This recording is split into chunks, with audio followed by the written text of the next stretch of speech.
Jay Bilas is on the JohnstonRVCenter.com hotline. Welcome in, Jay. Hope you're doing well. Doing great, guys. How you doing? Doing wonderful. Thanks a lot.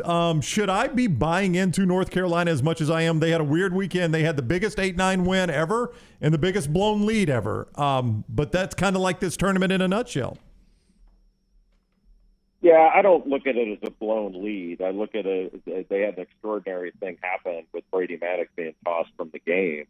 If he stays in, they win by 30. I mean, they were killing Taylor, and that wasn't going to change. And then Caleb Love fouled out. So the fact that they won the game, I don't think actually speaks well in North Carolina, given the real adversity they were dealing with. And I'm not suggesting that Maddox shouldn't have been thrown out. It was interesting that Gene Steratore, the former official who's working for CBS, thought it was a flagrant one at first, and then when he got tossed, he agreed with the officials, which seemed a little odd, but I don't quarrel with that. But it could have gone either way on that one. But once Maddox was out, they don't have a lot of depth, and Dontre Styles came in, hit a gigantic three, and I don't know anybody that doesn't bleed Carolina blue that thought when they went to overtime that they would win the game, and yet they did.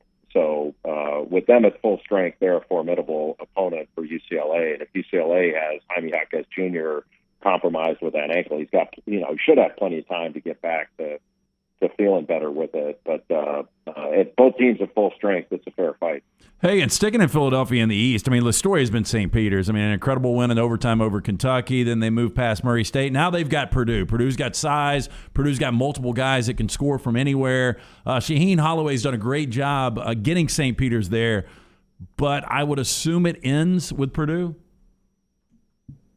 It should have ended with Kentucky, but Kentucky didn't play.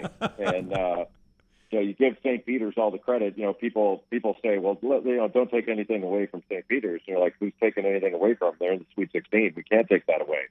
But you have to be realistic. The other two seeds won their games by 20 points each, and they weren't games. And Kentucky didn't play. And so that's one of the reasons. Like you just don't have 15s beating twos unless the two assists. And Kentucky provided them with a great assist, and then they had a good matchup in the second round playing Murray State.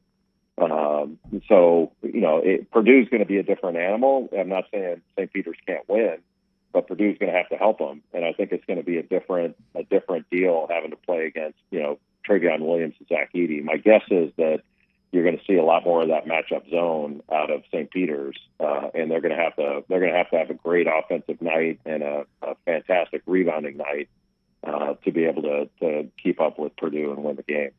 Who are you most surprised is not still in the tournament? And if it's Kentucky, give me a second team.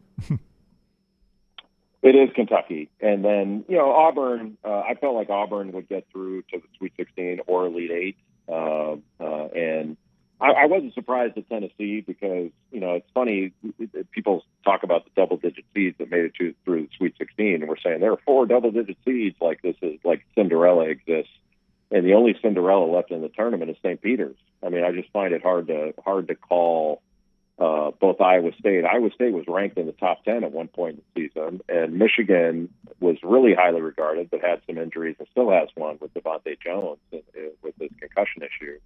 But you can hardly call Michigan out of the Big Ten a Cinderella. It's like calling UCLA one last year when they were an 11 seed in the play-in game with Michigan State. So we've got. I think this is right. So of the 16 teams left, we've got 13 major conference teams, 2 out of the Big East, and then Gonzaga, who's been to 7 Sweet 16s in a row and 2 of the last 4 title games.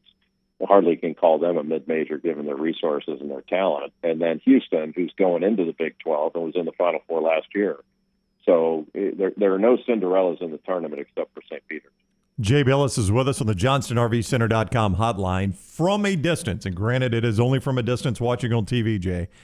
We had talked about on the show that it did not appear of late Duke was handling this end of the run for Coach K very well until they were challenged the way they were against Michigan State. Did you feel the same way? And it appeared finally they handled it quite well in a really pressure-packed situation against Spartans.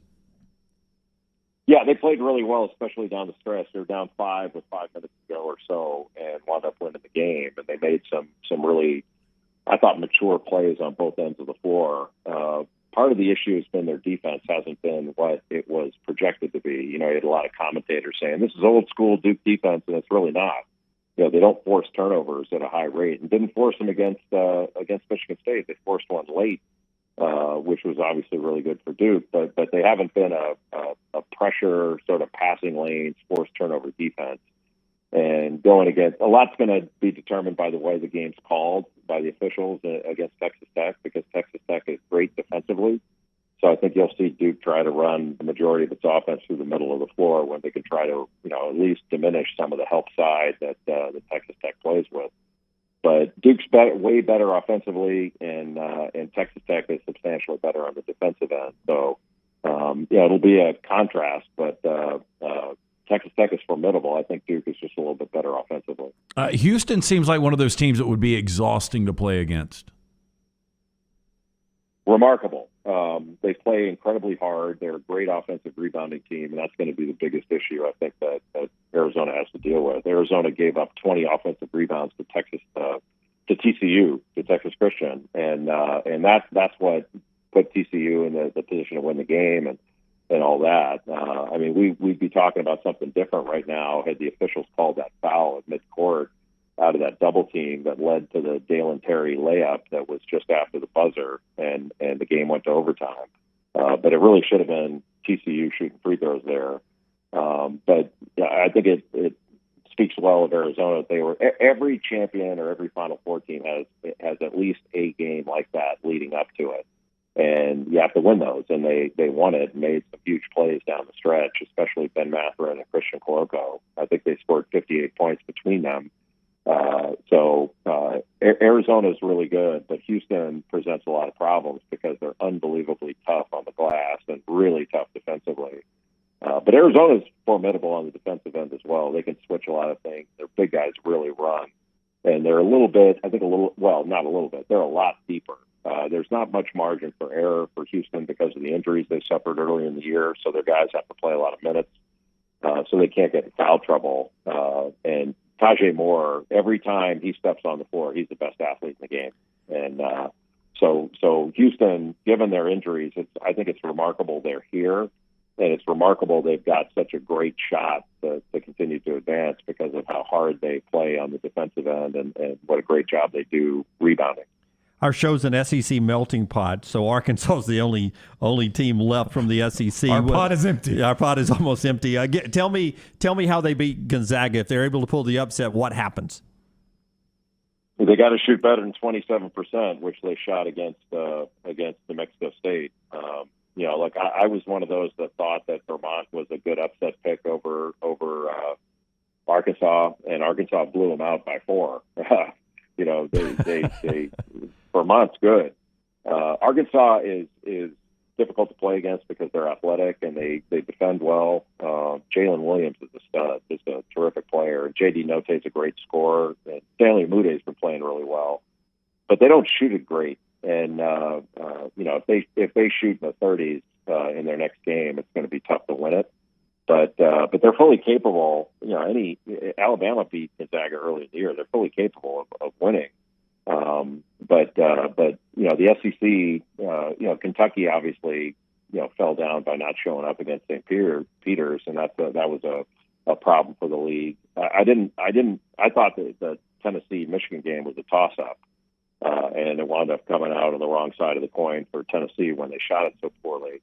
And then, I didn't think Auburn had been playing particularly well heading into the tournament, but they weren't able to turn it around and got beat by a really hard match. That was a hard matchup against Miami because they've got so many individual playmakers. They can spread you out. They took Walker Kessler away from the basket and attacked, and Kessler just wasn't a factor. Like you couldn't even count all the layups that Auburn missed during the game. And then I don't know whether they panicked or they started taking really questionable shots and dug themselves a hole that they couldn't dig out of. So the Southeastern Conference was still, in my view, if not the best league during the regular season, it was them and somebody else to be the best league. But, sort of in the world of facile interpretation, if you don't perform in the tournament, now all of a sudden they don't think the league was as good. And I don't think that's necessarily true. Just as the ACC's got 3 teams in the Sweet 16, that doesn't mean they were the best league. And similarly, it doesn't put the MAC, because the MAC has one team and the Southeastern Conference has one team. It doesn't make the MAC equal to the Southeastern Conference. That's ludicrous. All right, he is Jay Bilas. Follow him on Twitter at Jay Bilas. See him throughout the tournament on ESPN. Jay, we thank you very much for the time. Great talking with you again. Thank you. All right, take care. Jay with us on the with a quick out, JohnstonRVCenter.com hotline.